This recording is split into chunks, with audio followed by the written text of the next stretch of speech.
Olá a todos, olá igreja, é muito bom estar novamente com vocês.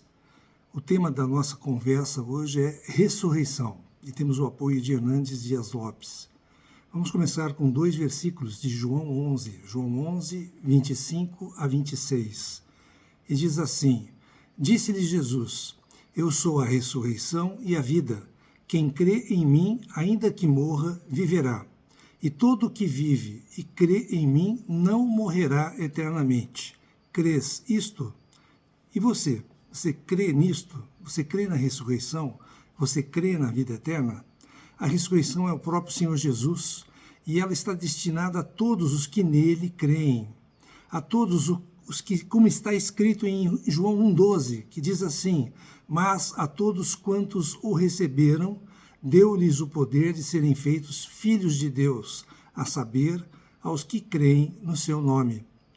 Etimologicamente falando, no significado das palavras, ressurreição é o ato ou efeito de ressurgir ou ressuscitar, de voltar a existir ou a viver, de tornar a viver após ter morrido. Isso é ressurreição.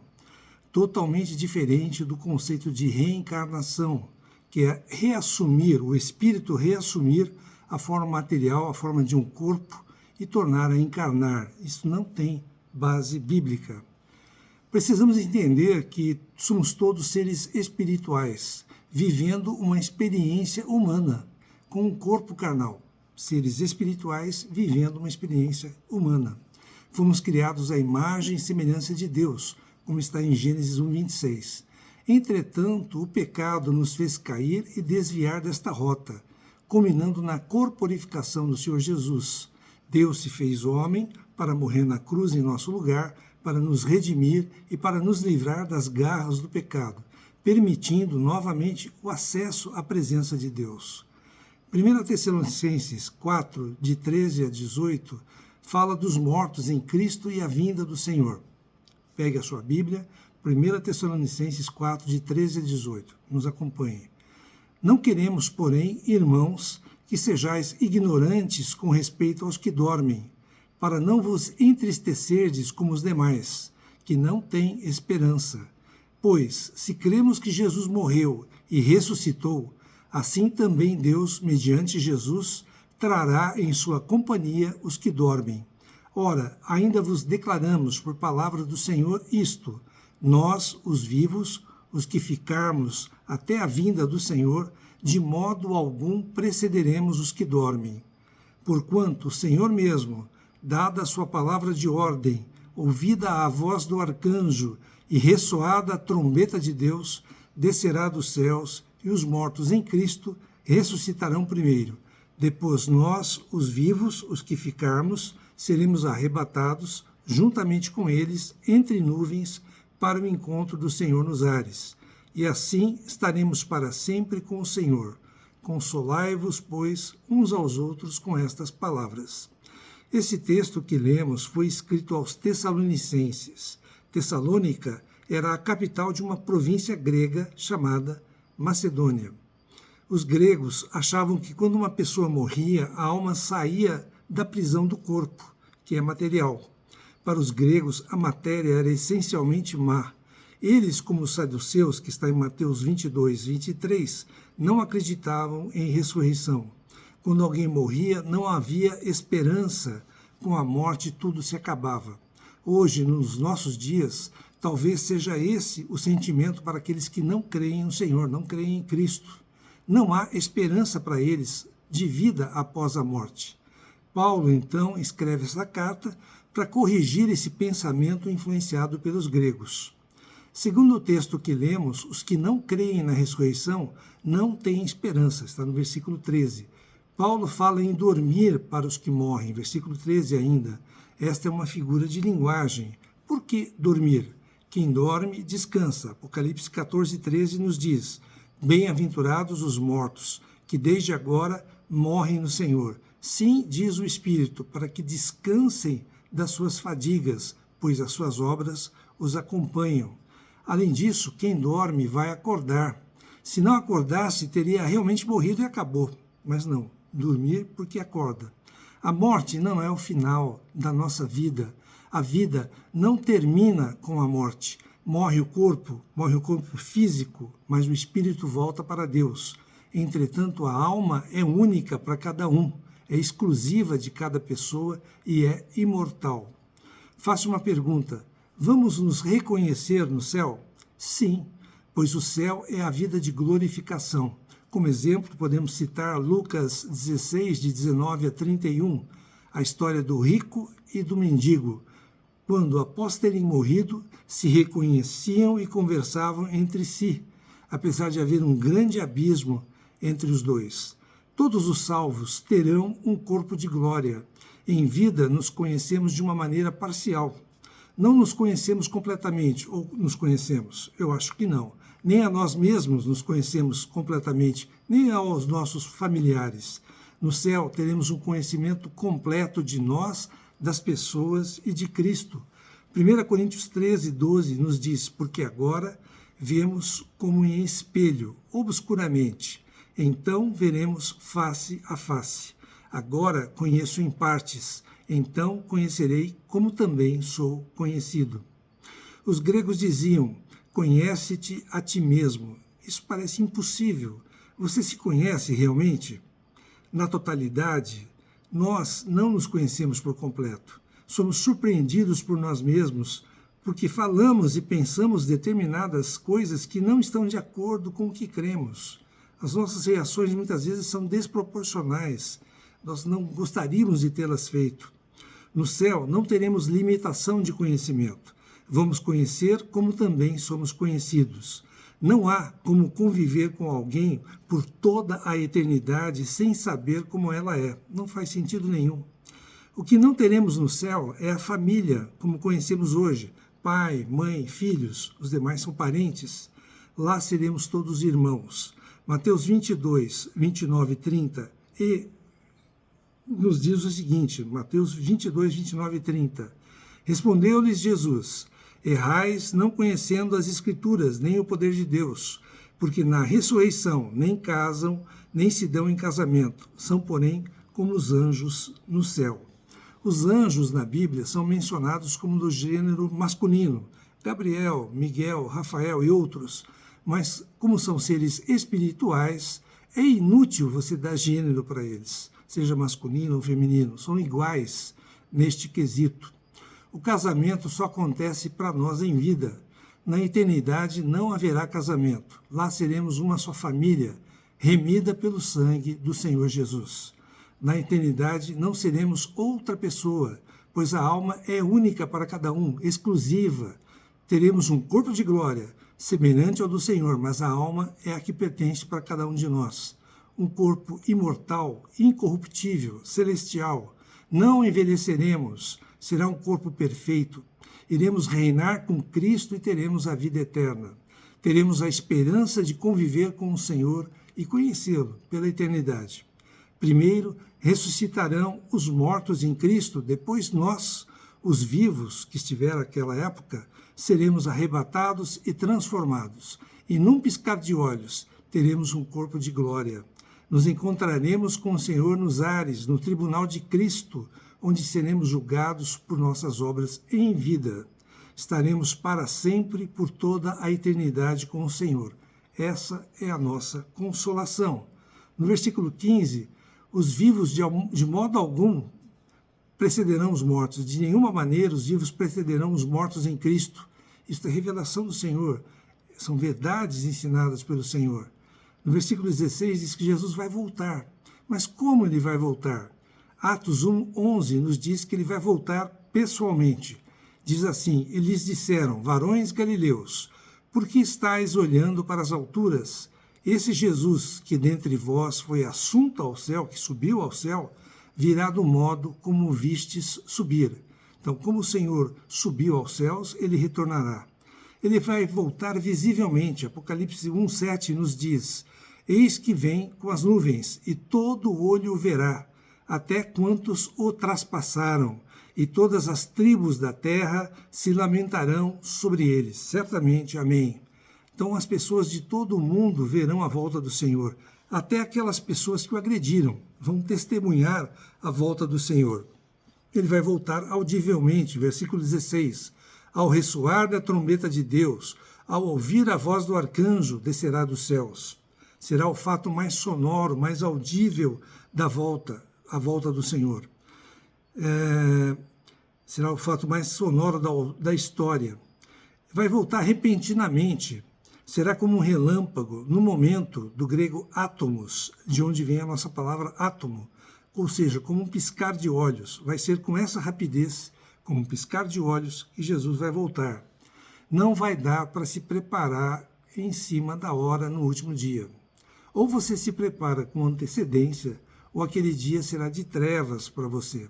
Será como aquelas virgens nécias que ouviram a voz do noivo, mas não tinham azeite nas lâmpadas e ficaram de fora, com a porta fechada para as bodas. Mateus 25, de 1 a 13, a parábola das 10 virgens. Né? Metade delas reinaram com o Senhor, foram para as bodas do Senhor, metade ficaram de fora porque não tinham azeite nas lâmpadas, não tinham espírito nas suas almas. Ele voltará também sem avisar, de surpresa, como um ladrão. Será um dia comum, normal. Você estará nos seus afazeres cotidianos, não vai ser nada de especial. Então esteja preparado, a gente não sabe que dia será. Será inescapável. 1 Tessalonicenses 5, 2 a 3 nos diz: pois vós mesmos estáis inteirados com precisão de que o dia do Senhor vem como ladrão de noite. O ladrão não avisa ninguém. Quando andarem dizendo paz e segurança, eis que lhes sobrevirá repentina destruição, como vêm as dores de parto a que está para dar à luz, e de nenhum modo escaparão. Ninguém vai escapar, ninguém será poupado deste dia, da volta do Senhor. Ele voltará, vai voltar vitoriosamente, como Senhor dos senhores, como Rei dos reis, como juiz dos vivos e dos mortos.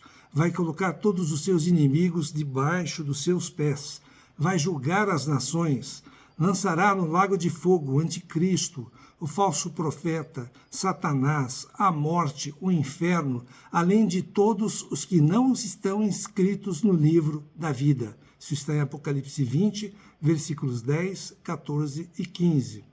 O Senhor reinará para toda a eternidade com a sua noiva, a sua igreja. Por tudo isso, temos esperança.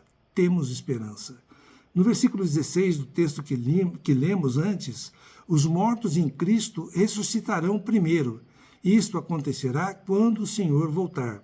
João 5, 28 e 29 nos diz: não vos maravilheis disto, porque vem a hora em que todos os que se acham nos túmulos ouvirão a sua voz e sairão, ressuscitarão. Os que tiverem feito bem, para a ressurreição da vida. Os que tiverem praticado o mal, para a ressurreição do juízo. Então estamos falando dos salvos. Os mortos salvos ressuscitarão primeiro, em relação aos vivos que estiverem na ocasião da volta do Senhor.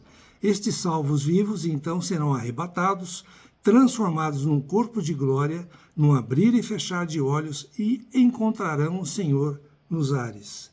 Como estes mortos irão ressuscitar? Temos aqui um texto um pouco longo, mas eu acho que vale a pena nós lermos. Pegue a sua Bíblia e leia junto comigo 1 Coríntios 15, de 35 a 58, onde os ressuscitados terão corpo. Diz lá: mas alguém dirá, como ressuscitam os mortos? E em que corpo vêm? Insensato! O que semeias não nasce se primeiro não morrer. Então, a semente, para germinar, precisa morrer. E quando semeias, não semeias o corpo que há de ser, mas o simples grão, como de trigo ou de qualquer outra semente. Mas Deus lhe dá corpo, como lhe aprouve dar, e a cada uma das sementes o seu corpo apropriado. Cada semente lhe dará o seu corpo. Nem toda a carne é a mesma, porém uma é a carne dos homens, outra a dos animais, e outra das aves, e outra dos peixes. Também há corpos celestiais e corpos terrestres, e sem dúvida, uma é a glória dos celestiais e outra a dos terrestres. Uma é a glória do sol, outra a glória da lua e outra das estrelas, porque até entre estrela e estrela há diferença de esplendor, diferença de brilho. Pois assim também é a ressurreição dos mortos. Semeia-se o corpo na corrupção, nós temos um corpo corrupto, né, de incorrupção, ressuscita na incorrupção. Semeia-se em desonra, ressuscita em glória, corpo de glória. Semeia-se em fraqueza, ressuscita em poder. Semeia-se corpo natural, ressuscita corpo espiritual. Se há corpo natural, há também corpo espiritual, pois assim está escrito: o primeiro homem, Adão, foi feito alma vivente. O último Adão, Cristo, porém, é espírito vivificante, ou que dá vida, ou que traz a vida divina à existência no homem. Mas não é primeiro o espiritual, e sim o natural, depois o espiritual. O primeiro homem formado da terra é terreno, o segundo homem é do céu. Como foi o primeiro homem o terreno, tais são também os demais homens terrenos. E como é o homem celestial, tais também os celestiais. E assim como trouxemos a imagem do que é terreno, devemos trazer também a imagem do celestial. Nos versículos 50 a 58, fala sobre os vivos serem transformados.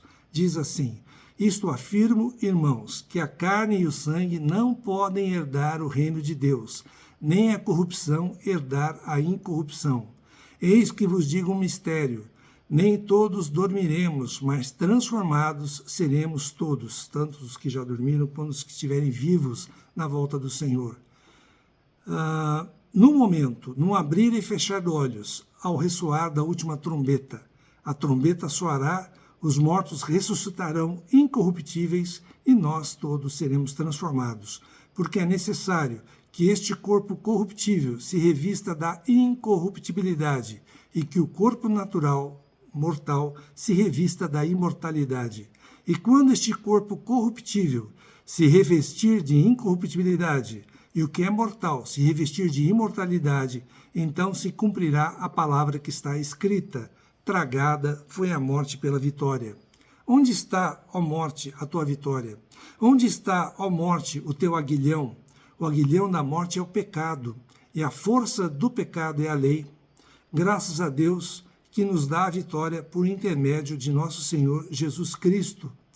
Portanto, meus amados irmãos, sede firmes, inabaláveis e sempre abundantes na obra do Senhor, sabendo que no Senhor o vosso trabalho não é vão. O Senhor usa, neste trecho da palavra, de metáforas. A semente, por exemplo, semeia-se corpo que morreu e nasce um corpo diferente, com a mesma natureza. Semeia-se na corrupção, um corpo natural, mortal, nasce um corpo incorruptível, imortal, um corpo de glória. Ou seja, teremos um corpo perfeito, um corpo de glória, como é o corpo do Senhor Jesus Cristo ressuscitado.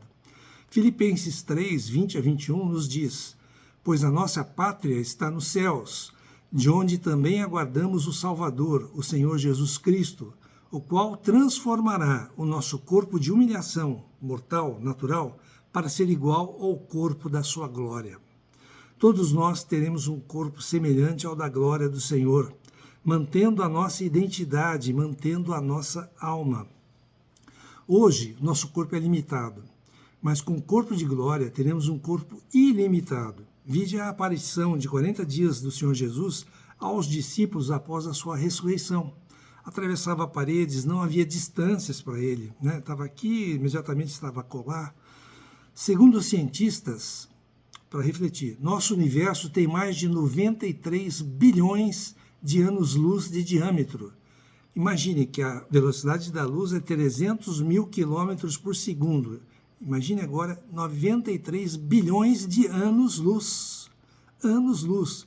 Um ano viajando à velocidade da luz, 300 mil quilômetros por segundo. 93 bilhões de anos-luz. Onde está o céu? Onde fica o céu?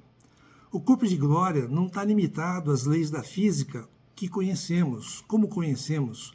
Quanto tempo um anjo demora para vir do céu para a terra?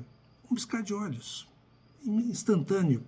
Viveremos pela eternidade numa outra esfera, numa outra realidade que não conhecemos, não podemos nem imaginar. Nosso corpo será poderoso como o do Senhor. Semeia-se em desonra, ressuscita-se em glória. Nosso corpo hoje sofre. Ele é desonrado, doente, sofrido, mas teremos um corpo de glória. Os anjos têm espírito, não têm corpo. Os animais têm corpo e não têm espírito. Somente os homens têm corpo e espírito além da alma. Os homens vão morrer, mas vão ressuscitar. Apenas o pó dos homens irá ressuscitar. Todos voltamos ao pó, do pó viemos, ao pó retornaremos, mas apenas o pó dos homens vai ressuscitar. Somente nós fomos criados à imagem e semelhança de Deus, ou seja, Gênesis 1:26 vai se concretizar na eternidade. Todos brilharemos como estrelas, mas nem todos com a mesma intensidade. Vai depender das nossas obras em vida. Seremos, entretanto, um só povo, uma só família, uma só igreja, uma só noiva de Cristo, uma só nova Jerusalém. Estaremos pela eternidade com o Senhor, servindo e reinando com o Senhor. Nós temos corpo, alma e espírito, todos nós. Nosso espírito, para os que creem e para os que creram, foi preenchido por Deus quando cremos e recebemos Jesus Cristo. Nosso espírito está salvo. Nosso corpo está preenchido. Nosso corpo está garantido quando nosso Senhor voltar, pois todos os salvos terão um corpo de glória. Então o problema é a nossa alma é de nossa responsabilidade durante toda a duração da nossa vida para ser salva por nossas ações e ser aperfeiçoada pelo Espírito Santo. 1 Coríntios 15:19 nos diz: se a nossa esperança em Cristo se limita apenas a esta vida, somos os mais infelizes de todos os homens. Eu vou repetir. Se a nossa esperança em Cristo se limita apenas a esta vida, somos os mais infelizes de todos os homens. Se não temos Cristo como nossa esperança, para que vivemos? Para morrer e acabou? Qual a finalidade da vida sem Cristo? Que esperança é? A chance de nascermos, estatisticamente, como nós mesmos, é de 1 em 400 trilhões. Para você ganhar na Mega Sena, quantos milhões de chances você tem? Mas para você nascer, você mesmo, é de 1 em 400 trilhões. Ou seja, fomos escolhidos por Deus antes da fundação do mundo. Isso está em Efésios 1:4-5. Cada um de nós foi escolhido. Ou você ainda acredita em sorte, de ter nascido por sorte? Cabe a cada um de nós exercer o nosso livre-arbítrio e nós escolhermos o Senhor, porque Ele já nos escolheu. Mas nós precisamos escolher o Senhor, recebê-lo, crer e receber. Sempre ouvimos, a vida é curta, melhor aproveitar a vida. Mais sensato seria dizer, a eternidade não tem fim, melhor se preparar para ela. Você está preparado para a volta do Senhor? Está preparado para a vida eterna? Prepare-se enquanto há tempo. Maranata, vem Senhor Jesus. Eu espero que tenham gostado. Aqui embaixo está escrito inscrever-se. Se você ainda não é inscrito no canal, se inscreva. Você vai ter acesso aos vídeos que já existem e vai receber os vídeos mais novos. Se você gostou, dê o seu like. O fato de se inscrever e dar o like, isso faz com que a mensagem seja transmitida para mais pessoas, que o canal seja mais divulgado. Lembrando que a ICEL, a Igreja Cristã em Londrina, está estudando os evangelhos em harmonia, os 4 evangelhos em harmonia. Ela tem um canal no YouTube e tem um canal no Facebook. Nós desejamos a você e aos seus que se preparem, que se estejam preparados para a vida eterna. Não pensem de uma maneira pequena, apenas em si mesmos, nas suas coisas materiais. Não pensem apenas no que você pode aproveitar da vida. É lícito você aproveitar a vida, é lícito, mas não fique só nisto. Pense de uma maneira maior. A nossa vida é um átomo comparado com a eternidade. A nossa vida é passageira, é rápida. Isso, em vista da eternidade, não é nada, absolutamente nada. Vamos investir naquilo que vai nos trazer um retorno. Vamos investir no Senhor, nas coisas do Senhor. Vamos ser aquelas pessoas que podem trabalhar pelo Senhor, que podem ser usadas pelo Senhor. Pense nisso, pense na eternidade. Amém.